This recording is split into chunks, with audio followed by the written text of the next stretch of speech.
ہر طاقتور امپائر ایک دن گرتا ہے، لیکن روم صرف گرا نہیں بلکہ اس نے دنیا کو ایک نیا جنم دیا۔ سوچو، ایک شہر جو کہ کبھی دنیا کا سینٹر ہوا کرتا تھا، جہاں ہر راستے کے اوپر قانون لکھا جاتا تھا اور ہر عمارت خداؤں جیسی لگتی تھی، اور آج اس کی دیواروں پر صرف خاموشی ہے، لیکن انہی دیواروں کے نیچے ایک لیگیسی دھڑک رہی ہے، ایک لیگیسی جو کہ اب بھی ہماری زبان اور ہمارے قانون اور ہمارے شہروں کے نقشوں میں زندہ ہے۔ This is the story how the greatest empire failed and yet never truly died. Welcome to the fall of Roman. سب سے پہلے یونیک ٹی وی کی اس ویڈیو میں ایک بار پھر سے خوش آمدید۔ چلے بنا کسی دیری کے شروع کرتے ہیں ہماری آج کی video. Point number 1، the cracks appeared۔ ایک وقت تھا جب روم دنیا کی طاقت تھا، ہر سڑک، ہر آرمی، ہر حکم صرف ایک ہی نام سے شروع ہوتا تھا، روم۔ لیکن جیسے ہی طاقت اپنے شیخر تک پہنچتی ہے، وہیں سے اس کے گرنے کی کہانی لکھنی شروع ہو جاتی ہے۔ سیکنڈ سینچری اے ڈی کے آخری دنوں میں جب مارکس آریلیس کا رول ختم ہوا، 180 اے ڈی، رومن امپائر اندر ہی اندر سے ہل چکا تھا۔ اس کے بعد آیا اس کا بیٹا کمانڈس، ایک ایسا انسان جو کہ خود کو ہرکیولس سمجھتا تھا، لیکن روم کے لیے ایک شراپ بن گیا۔ کرپشن بھرنا شروع ہو گئی، سینیٹرز اپنی کرسیاں بیچنا شروع ہو گئے، گورنرز ٹیکس کا پیسہ اپنی جیبوں میں بھرنے لگ گئے۔ اگلے 50 سالوں کو ہسٹری یاد کرتی ہے۔ Crisis of the third century 235 A D سے 284 اے ڈی تک صرف 50 سال، اور ان 50 سالوں کے اندر 20 سے زیادہ رومن کے امپائر بدلے، ہر ایک یا تو مارا گیا یا پھر فوج نے اسے ہٹا دیا۔ امپائر ایک مشین بن گیا تھا جس کے اندر امپائر ایک ریپلیس ایبل پارٹ تھا۔ لویلٹی اب روم کے لیے نہیں بلکہ پیسے کے لیے تھی۔ سولجرز اپنے جرنلز کے لیے لڑتے تھے، اپنے امپائر کے لیے نہیں، اور جب آرمی ڈیوائیڈ ہو جاتی تھی تو آٹومیٹکلی امپائر بھی ٹوٹنے لگ گیا۔ فورینٹریز پر باربیرینز کا اٹیک جو کہ وقت کے ساتھ بڑھ رہے تھے، جرمینک ٹرائبز، پرشینز اور نارتھ سے گوتھس، لیکن روم کے اندر سینٹ کے اندر صرف ایک ہی سوال تھا، آخر میرے بعد کرسی کس کی ہوگی؟ امیجن کرو کہ ایک شہر جو کہ کبھی سیویلائزیشن کا سینٹر تھا، اب اندر سے اپنے ہی لوگوں کی گریڈ کی وجہ سے گل رہا تھا۔ ایک امپائر جو کہ ایک ٹائم پر پورے ورلڈ کو کنٹرول کرتا تھا، اب خود کو ہی کنٹرول نہیں کر پا رہا۔ دوستو، یہ تھے وہ کریکس جو کہ آنکھوں سے تو نہیں دکھے،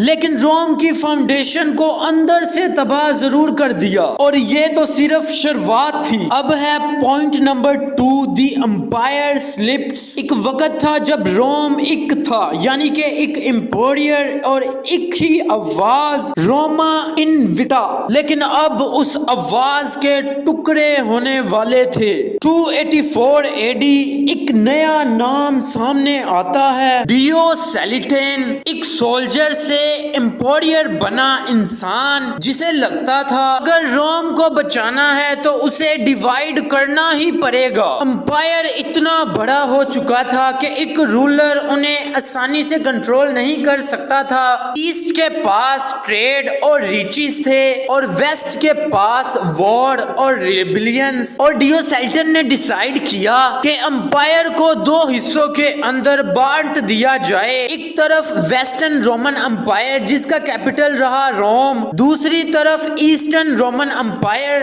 جس کا نیا دل بنا بیزنٹیم، جسے بعد میں کہا گیا قسطنطنیہ۔ دوستو، بیزنٹائن امپائر کے اوپر ہم نے آلریڈی اپنے چینل کے اوپر ویڈیو بنائی ہوئی ہے، اگر آپ اس کے بارے میں جاننا چاہیں تو آپ وہ ویڈیو ضرور دیکھیں۔ پہلے تو لگا کہ یہ ڈیسیجن روم کو ایک بیلنس دے گا، 2 امپیریئر، 2 کیپٹل، 2 سسٹمز، ایک ایسٹ کا رولر اور ایک ویسٹ کا رولر، بٹ روم کی سب سے بڑی طاقت تھی اس کی یونٹی جو کہ اب نہیں رہی تھی۔ ویسٹرن امپائر کے اندر وار اور کرپشن کا سلسلہ چلتا رہا، جبکہ ایسٹرن سائڈ کے اندر لیگسی اور پولیٹکس نے جگہ لے لی۔ ایسٹ کے رولرز اپنے پیلیسز کے اندر گولڈ اور آرٹس کے بیچ رہتے تھے، جبکہ ویسٹ کے سولجرز اپنی جان دے رہے تھے بارڈرز کے اوپر۔ ڈیوسیلٹن نے سسٹم تو بنا دیا، لیکن انسان سسٹم سے نہیں بلکہ جذباتوں سے چلتا ہے، اور روم کے جذبات اب ایک نہیں رہے۔ 305 AD کے اندر ڈیوسیلٹین نے اپنا تھرون خود ہی چھوڑ دیا۔ اس کے بعد پاور کا کھیل شروع ہوا۔ کانسٹنٹائن جیسے لوگ اٹھے جنہوں نے نئی سوچ لے کر امپائر کو جوڑنے کی کوشش شروع کر دی، لیکن وہ ایک الگ کہانی ہے۔ اب روم دو ہو چکا تھا، ایک دل جو کہ دو حصوں کے اندر دھڑک رہا تھا، ایک شاندار امپائر جو کہ خود ہی اپنے ٹکڑوں کے اندر جینا سیکھ رہا تھا۔ اب ہے point number 3، inversion and collapse. دوستو، روم کا نام ہی اتنا تھا کہ دشمن کے دل کے اندر اس کا صرف نام ہی ڈر ڈال دیتا تھا۔ جب ان کی آرمی مارچ کرتی تھی تو زمین ہل جاتی تھی، لیکن اب وہ آرمی تھک چکی تھی اور امپائر اندر سے کھوکھلا ہو چکا تھا۔ 4th سینچری AD نارتھ کے جنگلوں کے اندر ایک نئی طاقت ابھر رہی تھی۔ باربیرین ٹرائبس، ویسیگوتس، وینڈلز اور سب سے خطرناک ہونس، یہ وہ لوگ تھے جنہیں روم کبھی اپنی دیواروں کے باہر رکھتا تھا، لیکن اب وہ انہی دیواروں کے اندر گھسنے لگے تھے۔ روم کے بارڈرز اتنے زیادہ بھرے تھے کہ انہیں سنبھالنا مشکل ہو گیا تھا۔ آرمی ڈیوائیڈڈ تھی اور ٹیریسی خالی، پولیٹیشنز اپنی کرسی بچانے میں لگے ہوئے تھے اور سولجرز صرف اپنی سیلری کے انتظار میں۔ دین کم دی اسٹارم۔ 410 AD ایک نام لکھا گیا ہسٹری کے سب سے ڈارک پیج پر، ایلریک دی ویزیگن۔ ایلریک اور اس کی آرمی نے وہ کیا جو کہ کبھی کسی نے سوچا بھی نہیں تھا۔ روم شاکڈ، 800 سال کے اندر پہلی بار انٹرنل سٹی اپنے گھٹنوں پر تھی۔ لوگ چلائے، مندر جلے اور روم کا دل کیپٹل ہل ہلدوان بن گیا۔ پوری دنیا نے دیکھا جب دا سٹی آف گوڈز گر گئی انسانوں کے ہاتھوں۔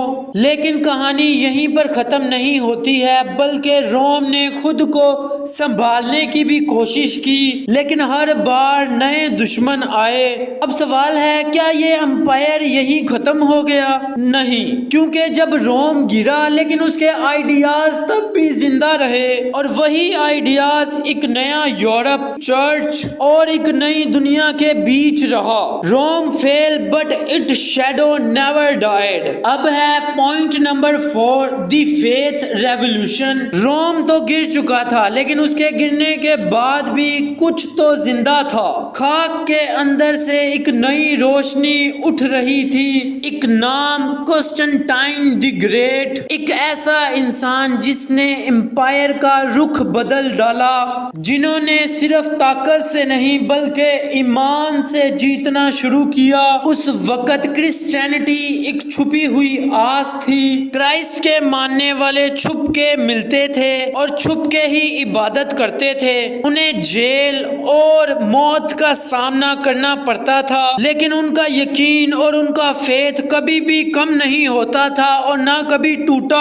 اور پھر آیا کانسٹنٹائن۔ ایک رات، ایک خواب، ایک نشان، آسمان پر ایک کراس چمکا اور لکھا تھا ان دس سائن یو ول کنکر۔ اور اس دن سے کانسٹنٹائن نے اپنا راستہ بدل لیا۔ اس نے کرسچینٹی کو صرف ٹالریٹ نہیں کیا بلکہ اسے روم کی روح بنا دیا۔ 313 AD پہلی بار فیتھ کو وزڈم ملی۔ چرچ جو کہ کبھی شیڈوز میں تھی اب روم کے سینٹر میں چمکنے لگی۔ ٹیمپلز کے اوپر کراسز اٹھنے لگی، سویروڈز کی جگہ پکچرز نے لی اور امپائر زمین سے واپس آسمان کی طرف چلا گیا۔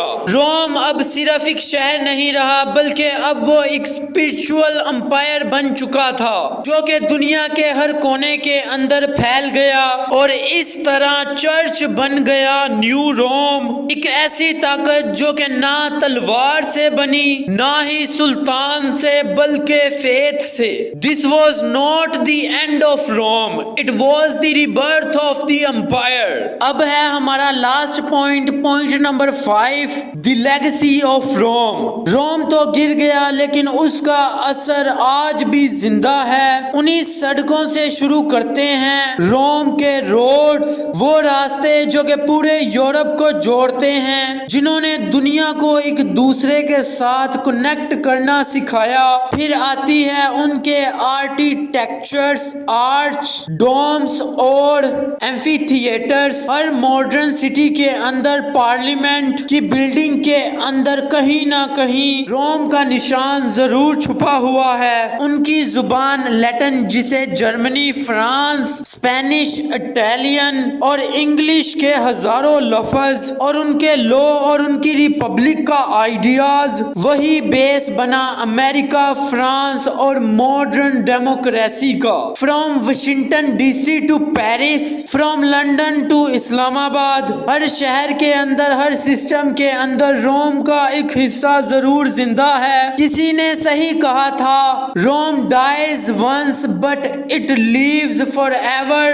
ان ایوری نیشن، کیونکہ empire falls but ideas never die. Rome تو گرا لیکن اس کا اثر کبھی بھی مٹا نہیں، امپائر تو گرتا ہے لیکن اس کا خیال ہمیشہ زندہ رہتا ہے۔ تو دوستو یہ تھی ہماری آج کی ویڈیو۔ تو کیسی لگی آپ کو ہماری یہ ویڈیو کمنٹ کر کے ضرور بتائیں، اور اگر ابھی تک آپ نے ہمارا channel unique T V fact subscribe نہیں کیا تو ابھی کر لیں۔ ملتے ہیں آپ کو ایسی ہی ایک اور انفارمیٹیو ویڈیو کے ساتھ، تب تک کے لیے خدا حافظ۔